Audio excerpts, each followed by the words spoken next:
Rasis ke Cina, Tengku Zul dibungkam warganet. Artikel ini dilansir dari seaworld.com, ditulis oleh Ayas.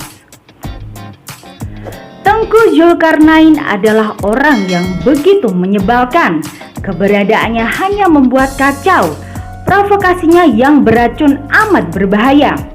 Dia bisa membuat kerukunan antar umat beragama yang sudah terjalin menjadi retak. Nyaris tidak ada ilmu yang bisa diambil dari pernyataan-pernyataannya.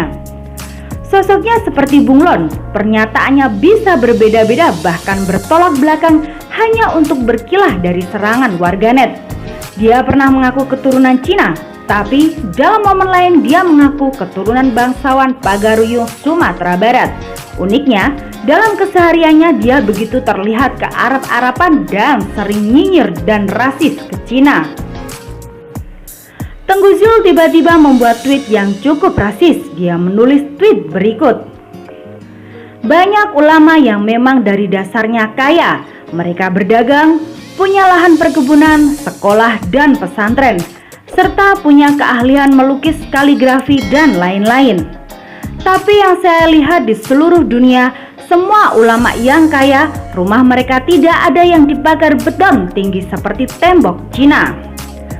Saya belum mengerti latar belakang kenapa Tengku Zul membuat tweet seperti itu.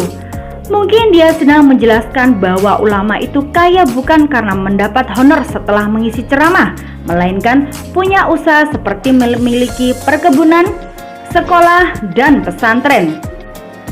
Sampai di sini saya setuju. Ulama yang asli memang biasanya kaya bukan karena honor ceramah. Berbeda dengan ulama abal-abal. Mereka kaya karena memasang tarif di setiap ceramah. Jika harga cocok, maka disanggupi. Mungkin Tengku Zul termasuk kelompok yang ini. Namun entah kenapa ketika kemudian Tengku Zul ingin memuji ulama namun dengan cara menghina negara lain, saya setuju jika biasanya ulama asli tidak membangun pagar yang tinggi di depan rumahnya. Rumah-rumah para ulama biasanya terbuka untuk umum. Siapapun boleh masuk dan tanpa pagar yang tinggi.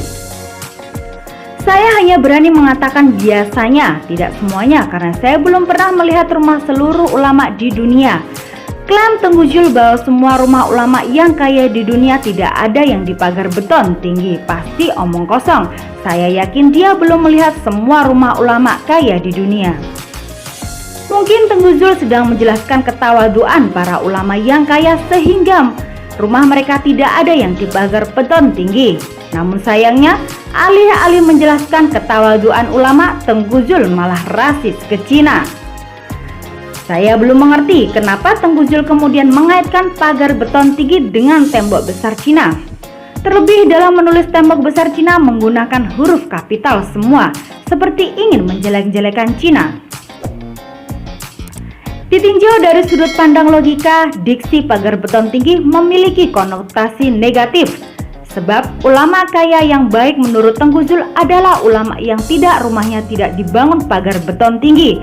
Lalu pagar beton tinggi yang digambarkan seperti tembok besar Cina, artinya tembok besar Cina memiliki konotasi negatif karena menjadi penggambaran dari diksi pagar beton tinggi yang juga memiliki konotasi negatif. Jika niat hati Tengku Zul ingin rasis dan nyinyir ke Cina, lalu dia memang benar-benar keturunan Cina, maka betapa dia telah durhaka dengan nenek moyangnya. Ternyata model beragama Tengku Zul malah menjadikannya membenci dengan budaya nenek moyangnya. Namun sayangnya bukan Tengku Zul kalau pernyataannya ambigu, kontradiktif, dan beracun. Seorang warganet berhasil membungkam dan memperlakukan tweet rasis ke Cina lewat sebuah foto. Tengku Zul yang rasis ke tembok besar Cina ternyata pernah berfoto dengan begitu bahagia di atas tembok besar Cina. Benar-benar telak dan menohok ulu hati. Terlihat sekali jika Tengku Zul sangat munafik. Dirinya pernah berfoto dengan begitu bahagia di tembok besar Cina, namun malah menjadikan tembok besar Cina sebagai bahan rasis.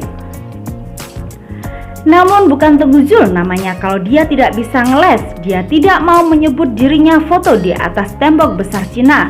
Dia menyebut itu namanya Chang Cheng. Kebanggaan suku bangsa ibuku dan nenek moyangnya.